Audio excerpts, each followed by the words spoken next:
My mother waited until the turkey was carved, the rolls were passed, and every single one of the 30 relatives crammed into her ranch house had a full plate before she decided to ruin Christmas. She stood at the head of the table, tapped her fork against her wine glass, the good wine glass, the one she only used when she wanted people to pay attention, and said, "Before dessert, there's something we need to discuss as a family." I was sitting between my grandma June and my cousin Derek, still chewing a bite of sweet potato casserole. I remember that detail because I never finished it. What she said next would have been bad enough in private. She said it in front of 30 people on Christmas Day, with paper plates and plastic forks and my homemade turkey still steaming on the table.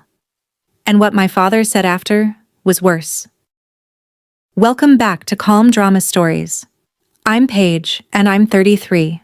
This is the story of the Christmas my mother gave me an ultimatum in front of the entire family, and the 122 calls that followed in a single day.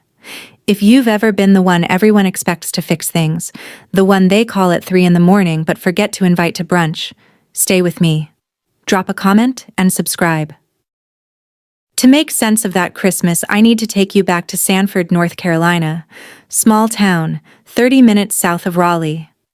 I grew up in a 1,400-square-foot ranch house on Carthage Street with a chain-link fence and a dogwood tree in the front yard that bloomed every April like it was trying to make up for the rest of the neighborhood.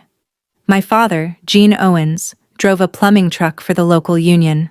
Left at 6, back by 5, hands smelling like copper and PVC cement. My mother, Vicky, worked the register at a fabric store on Main Street. She could tell you the thread count of any bolt of cloth within 3 seconds. Impressive skill, not a high salary. We weren't poor. We had food, heat, a used minivan that ran. But there was no extra. No vacations, no summer camps, no braces for my teeth until I was 15, and a payment plan appeared. What we did have was my mother's refrain. She said it the way other mothers said, "Brush your teeth." Constant, automatic, bone deep. One day, my girls will have the wedding I never had. Here's what she meant. Vicky married Gene when she was 19. Courthouse ceremony, a Tuesday in March. She wore a navy dress she'd worn to work the day before. No flowers, no photographer, no reception. Gene's mother didn't come because she disapproved. Vicky's parents came but left right after to get back to the farm. I found the photos once, in the bottom drawer of her nightstand, underneath a phone book and a heating pad. 2 Polaroids. She looked young and scared and a little hopeful. Gene looked like he'd borrowed his tie from someone taller. 38 years. She carried that courthouse wedding like a stone in her shoe for 38 years. And she decided, somewhere deep in the architecture of her resentment, that her daughters would fix it. I became a nurse. Not because anyone in my family told me to. Nobody in my family had gone to college. But because I watched a paramedic restart a kid's heart at a gas station parking lot when I was 16 and thought, I want to be able to do that. East Carolina University, 4 years, worked the night shift at a Citgo off Highway 70 to pay for books. Graduated, passed the NCLEX, got hired at WakeMed Hospital in Raleigh. ICU. The unit where people are either getting better or they're not, and you find out on your shift. I loved it. I was good at it. I was also, without noticing, becoming the family fixer. It happened the way most traps happen, one small yes at a time. Mom's blood pressure medication needed picking up every month from the CVS in Sanford because she refused to switch pharmacies. I did it. 6 years, 72 trips. Dad needed his taxes done. I taught myself TurboTax and filed them every April. 9 years. Saved him roughly $7,200 in accounting fees he would never have paid anyway because he would have just not filed. Grandma June, my father's mother, 81, sharp mind, bad hip, lived in an assisted living facility in Sanford. I was her emergency contact. 3 times last year, I drove 45 minutes at 3 in the morning because she'd fallen or her oxygen alarm went off. I organized every holiday, every Thanksgiving turkey, every Christmas ham, every Easter egg hunt for the cousins' kids. I ended a 2-year relationship during COVID because I chose 12-hour ICU shifts over dinner dates, and Marcus got tired of eating alone. I was 33, single, solvent, and the most reliable person in a family that had started to confuse reliability with obligation. My sister Brooke was 6 years younger than me and lived in a different solar system. Not a bad one, just different. She was 27, pretty in that effortless way that made strangers offer to carry her groceries, and she worked at a women's boutique in Raleigh called Clover and Sage. She sold linen pants and candles that cost $42. She was close to Mom in the way I never was. They spoke every day, texted about reality TV, went to the fabric store together on Saturdays. I wasn't jealous. I was an ICU nurse. I didn't have time to be jealous. And I didn't have the energy to pretend linen pants were interesting. Then Brooke met Tyler Brennan. Tyler was 29, quiet, wore baseball caps, drove a truck that was too clean to have ever hauled anything. His family owned Brennan Motors, 4 auto dealerships across central North Carolina. The kind of money that doesn't shout. Tom and Lorraine Brennan were warm people. They welcomed Brooke like she'd always been part of the family. Dinners at their lake house, a standing invitation to Sunday brunch. When Tyler proposed, a Saturday in April, their favorite hiking trail, a ring that caught the light like it had its own electricity, Vicky cried. Not just happy tears, something deeper, something that had been building for 38 years. I watched her face at the engagement party the Brennans hosted at their home, and I saw it. The moment she stopped seeing Brooke's wedding as Brooke's wedding and started seeing it as her own. The do-over, the correction, the proof that her life hadn't been wasted on a courthouse Tuesday in a Navy work dress. I should have paid closer attention to that look. But I was busy refilling the punch bowl, because that's what I did. The wedding plan materialized like weather, slowly, then all at once. By August, my mother had assembled a binder, 3 inches thick, color-coded tabs. She showed it to me over Labor Day weekend like a general presenting a battle plan, and the numbers hit me one line at a time. Venue, a restored barn outside Chapel Hill with Edison bulbs and a ceremony meadow, $28,000. Florals, peonies, garden roses, trailing greenery for every table and the arbor, $12,000. A live band, not a DJ, because Vicky had heard a DJ at a cousin's wedding in 2019 and declared it cheap. $8,500. Brooke's gown from a bridal salon in Durham, $6,200. Photography and videography, both. Because what's the point of having the wedding Vicky never had if you don't capture every angle? $9,000. Catering for 200 guests at $90 a head, $18,000. Custom invitations, linen napkins, table runners, signage, a calligrapher for the seating chart, $5,300. Hair and makeup for the bridal party of 6, $3,500. Miscellaneous, alterations, tips, transportation, hotel room blocks, $2,500. Grand total, $93,000. I stared at the number. The average American wedding in 2025 costs $34,200. This was nearly 3 times that. Where's the money coming from? I asked. It was the only reasonable question. Dad and Mom had saved $15,000. Gene told me that himself, quietly, while Vicky was in the kitchen.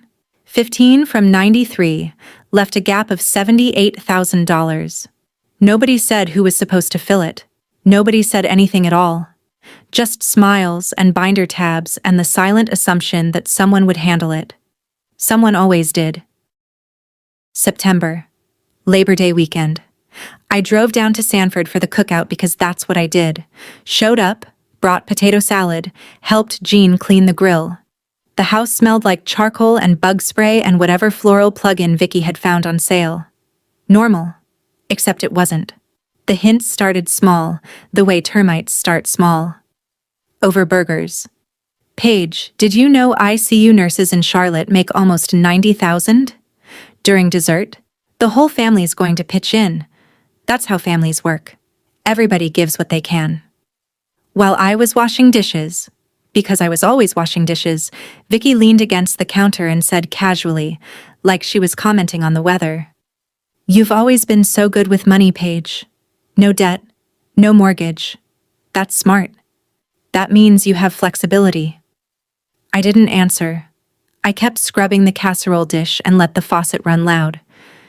Jean was in the living room, recliner, football on, and as I walked past him to leave, he patted my arm and said, "Your mother's got big plans. She's excited." His voice had that careful flatness I'd learned to recognize. The voice he used when he agreed with Vicky, not because he believed her, but because disagreeing cost more energy than he had. I drove the 45 minutes back to Raleigh that night, telling myself I was reading into things. Vicky was enthusiastic. She'd always been enthusiastic about weddings. This was her dream, not a scheme. I was overthinking it. I was an ICU nurse. I looked for problems the way other people looked for parking spots. I told myself to relax. I remember the exact stretch of I-40 where I almost convinced myself. Almost. Because somewhere underneath the rationalizing, I knew.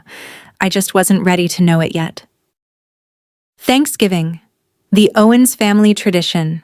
Too much food, not enough chairs, and the slow reveal of whatever drama had been simmering since the last holiday. This year, Brooke brought her laptop to show venue photos during pie. The barn looked beautiful. Warm wood, fairy lights, a stone fireplace. Everyone oohed. I said it was lovely because it was. Then, during cleanup, Brooke cornered me in the kitchen. I was rinsing the gravy boat. She was leaning against the fridge with her arms crossed, and she had that look. The one she got when she wanted something, and had already decided she deserved it. "I need to tell you something," she said. "Tyler's parents offered to pay for the wedding. The whole thing." I set the gravy boat in the rack. "And?" "Mom said no." I turned off the faucet. "She told Tyler's parents that the Owens family handles its own. She said we didn't need outside help." "What does that mean for me, Brooke?" She didn't flinch. "I'll give her that." She looked me dead in the face and said, "You make good money, Paige, and you don't have a husband or kids to spend it on. It's just math." Just math. Like my life was a column of numbers that added up to available. Like the absence of a husband and children wasn't a series of choices I'd made, sacrifices I'd made, but a convenient vacancy. A spare room in a house that existed for other people's furniture. I set the dish towel on the counter. I didn't fold it. I didn't throw it. I just set it down, picked up my keys from the hook by the door, and walked out. I drove back to Raleigh that night without saying goodbye to anyone. Brooke texted at 11. "Don't be dramatic." I didn't answer. December hit like a freight train. ICU was brutal. Flu season, RSV, a staffing shortage that turned 12-hour shifts into 14. I worked Christmas Eve day, coded a patient at 3 in the morning, lost another at 5. By the time I clocked out, my scrub smelled like hand sanitizer and failure. Jean called that week. Careful voice, rehearsed words. "Your mother's planning something special for Christmas. She wants everyone there, all 30 of us. It's important to her, Paige." I said I'd come. Of course I'd come. That's what I did. I bought gifts for everyone. I spent 2 days off wrapping them at my kitchen table in Raleigh with a glass of wine and Bing Crosby playing because I was sentimental about Christmas even when Christmas wasn't sentimental about me. Cashmere scarf for Mom. Sage green, her favorite color. $84 from Nordstrom Rack. Ratchet set for Dad. DeWalt. The nice one. Because his old set was missing 3 sockets. Pearl necklace for Brooke. Not real pearls, but good ones, with a card that said, "For the bride," because despite everything she'd said in that kitchen, she was still my sister. Oatmeal raisin cookies for Grandma June. Baked from scratch. Her recipe. Double batch in a tin I'd painted myself. I loaded the car Christmas Eve. Turkey in the cooler. 22 pounds. Brined overnight. Green bean casserole in a glass dish on the passenger seat. Cranberry sauce, homemade. Sweet tea, 2 gallons. I drove 45 minutes to Sanford in the dark, singing along to the radio, carrying food and gifts into a house where 30 people were waiting. I didn't know I was wrapping presents for people who were preparing an ambush. I didn't know I was brining a turkey for my own firing squad. Christmas Day. The ranch house was loud, hot, and decorated within an inch of its life. Vicky had outdone herself. Garland on the banister, a wreath on every door, a 6-foot Douglas fir in the corner strung with lights, and the ornaments we'd made as kids. 30 relatives packed into a house built for maybe 12. Folding tables set end to end through the living room and into the hallway. Paper plates, plastic cups, the good wine glasses for the adults. Kids running,